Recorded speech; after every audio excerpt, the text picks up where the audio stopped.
عودة عماد متعب للنادي الاهلي. عودة مين؟ عماد متعب هيرجع يلعب تاني يعني ولا ايه؟ هقول لك حاجة زي كده.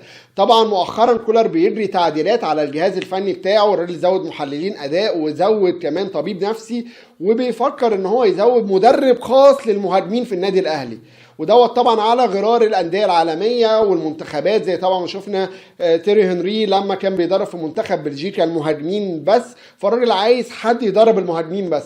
عماد متعب جيب ترشيح من حسام غالي طبعا صديقه ورفيقه في الملاعب، وعماد متعب تاريخه واسطوره في النادي الاهلي محدش يختلف عليه، ولكن كولر قال ان هو هيقعد معاه ويشوف، وهيشوف برضو اسماء تانية. ومن الاسماء المطروحه محمد زيدان مهاجم منتخب مصر طبعا وبروسيا دورتموند العالمي. انا بحب زيدان جدا جدا جدا، فاي واحد في الاثنين انا هبقى موافق. قولوا لي برضو رايكم في الكومنتس، هل انتم شايفين ان متعب هو الاصلح ولا زيدان الاصلح ولا حد تاني خالص؟